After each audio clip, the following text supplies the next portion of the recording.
Hello everyone, welcome back my YouTube channel. আজকে এসে পড়েছি বাংলাদেশের সবচেয়ে বড় সার্ভিস সেন্টারে। এটা হচ্ছে সুজুকির নতুন লঞ্চ হওয়া সার্ভিস সেন্টার। খুবই বড়। আমি এর আগে ভিডিও দেখেছি, কিন্তু ভিডিওতে ভালোভাবে বোঝা যায় না যে এটা এত বড় সার্ভিস সেন্টার, কিন্তু সামনাসামনি বোঝা যায়। এখানে আপনারা বাইক টেস্ট ড্রাইভ দিতে পারবেন। খুবই সুন্দরভাবে গোছানো হয়েছে, কিন্তু একটু জটিল এখানে টেস্ট ড্রাইভ দেওয়া। এখানে সব বাইকগুলো রাখা আছে, একটার পর একটা সিরিয়ালে উঠবে। আর আগে যেখানে বাইক আমি সার্ভিস করাইতাম, আমি তো সবসময় তাদের ওখানেই সার্ভিস করাইতাম, ওখানে রোডে বাইকগুলো রেখে দিত, একটা টেনশন ছিল। কিন্তু এখন এটার ভিতরে এত পরিমাণ জায়গা, এটার ভিতরে বাইক আপনারা রেখে দেয়, আর এখন টেনশনের কোনো বিষয় নাই। আমার বাইক উঠানো হয়েছে, এটা স্পেশালি 250 একটা র্যাম, উপরে লিখাও আছে 250 র্যাম। আর এখানে বাইক উঠানো হয়েছে। আমি আগে যাকে দিয়ে সার্ভিস করাইতাম সেই বাইকে দিয়েই সার্ভিস করাচ্ছি এখানেও। আর এটা হচ্ছে ওয়েটিং রুম। এটা অনেক বড় একটা সাইজের ওয়েটিং রুম। আগে যেখানে তাদের সার্ভিস সেন্টার ছিল সেই ওয়েটিং রুম আমি হয়তোবা দেখাই নাই, কারণ এটা দেখানোর মতো লজ্জা আসলে হয় না। আমার নিজেরই দেখে খারাপ লাগতো, কিন্তু এটা অনেক সুন্দর একটা ওয়েটিং রুম। আর এখানে র্যাম্প হচ্ছে 30টা। আগে সার্ভিস সেন্টারে র্যাম্প ছিল 6টা। আর ওখানে আমি যখন সকালে যেতাম, আমি কয়েকটা ভিডিওতে দেখাইছি যে আমি 7টার সময় গেছি। 7টার সময় যাওয়ার পরেও আবার আস্তে আস্তে সন্ধ্যা হয়েছে। এত পরিমাণ ভিড় থাকতো, বাইক উঠাইতোই। সকাল 7টার সময় গেল 12টায় উঠাইতো, আর 7টার পরে গেলে তো কথাই নাই, দুপুরের পরে উঠাইতো। আর তারা আবার সার্ভিস করে হচ্ছে 4:30 পর্যন্ত। এরপরে যদি বাইক থাকে তারা সার্ভিস করবে না, আপনি সিরিয়াল দিয়ে রাখলেও সার্ভিস করবে না। তারা বলবে যে আপনি বাইক রেখে যান, পরের দিন এসে আপনি বাইক নিয়ে যান।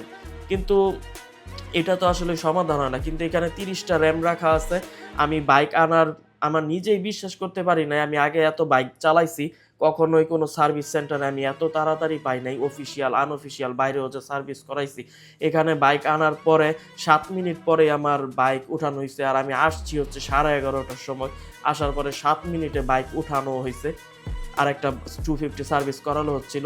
এখানে আবার কফিও খেতে দেয়, কিন্তু আবার কফি নিজের টাকা দিয়ে কিনে খেতে হয়। আমাকে যে বাইক সার্ভিস করে উনি আমাকে ওনার থেকে ট্রিট দিছিল কফিটা। আর এই উপরে অনেক বড় বড় ফ্যান, আর এই ফ্যানের বাতাস কিন্তু অনেক, দেখা যায় চলে না, কিন্তু ফ্যানের বাতাস অনেক। আমার বাইক খোলা হয়েছে, আমি চেক দিতেছি যে কোনো দিক দিয়ে ইঞ্জিন অয়েল লিক হচ্ছে কিনা। কারণ আমি কেনার পর থেকে তো এই ইস্যুটা আমার কয়েকবার হয়েছিল ইঞ্জিন অয়েল লিকের, কিন্তু আল্লাহর রহমতে আর এই প্রবলেম হয় নাই। আবার পিছনের ডিস্কের এখনো ক্ষয় হয় নাই, যেহেতু জিক্সারের পিছনে ব্রেক কম ধরে তাই ক্ষয় হয় নাই। আর এই সামনে আমার তো 2800 কিলোতেই সামনের ডিস্ক ক্ষয় হয়ে গেছিলো, সামনের ব্রেক শো। তাই ফাইটু লাগাইছিলাম, কিন্তু ফাইটু থেকে ওরকম ফিডব্যাক আমি পাই নাই, তাই তাড়াতাড়ি চেঞ্জ করে ফেলবো। আর এটা হচ্ছে তাদের পার্টসের ওয়্যার হাউস। প্রচুর পরিমাণ পার্টস অ্যাভেলেবেল আছে। আমাকে বললো 250-র জন্য 150-র জন্য সব পার্টসই এখন অ্যাভেলেবেল হয়ে গেছে। আর তারা এখন এক্সট্রার ইউজ করে ইঞ্জিন অয়েল। আর আগে তারা বোতল ইউজ করতো, কিন্তু এখন তারা এক্সট্রা ইউজ করে। আমি এক্সট্রা দেই না, পার্সোনালি আমার এক্সট্রা ভালো লাগে না, তাই আমি বাইরে থেকে বোতল দিয়ে দিব। আর এটাই হচ্ছে 250-র উপরে লেখা আছে জিক্সার 250। এটা হচ্ছে র্যাম। আর এই একজন বাইক যে সব 250 উনি সার্ভিস করে, ওনার নাম হচ্ছে উসমান। আর এখানে বাইক ওয়াশ করা হচ্ছে। এখানে ওয়াশও খুব তাড়াতাড়ি হয়, আগে ওয়াশ করাইতেও অনেক লেট হইতো, কিন্তু এখানে 2-3টা ওয়াশ আছে, তাই তাড়াতাড়ি ওয়াশ হয়ে যায়, সিরিয়াল থাকে না। আগে ওয়াশের জন্য সিরিয়াল দিতে হয়। ভালো হয়েছে তারা এতটুক ইমপ্রুভ করছে, কারণ আমার কাছে যদি এই বাইক আরও 1.5-2 বছর থাকে, আমি আমার নিজের লাভের জন্য এতটুকু আমি অত্যন্ত খুশি হয়েছি যে এতটুকু আসলে একটু লাভ হবে আমার। এই বাইক আমার ওয়াশ হয়ে গেছে, ভালোভাবেই ওয়াশ হয়েছে।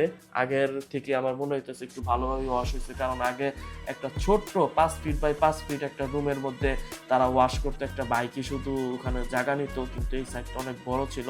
তো আমি ডিলারের কাছে সার্ভিস করাই না, তাদের অফিসিয়াল যে তেজগাঁও ওটাতেই সার্ভিস করাই, কারণ ওখানে ভালো সার্ভিস পাই। এই বাইক যতদিন আছে আমি ওখানেই সার্ভিস করাবো। তো থ্যাংক ইউ বন্ধুরা, আল্লাহ হাফেজ।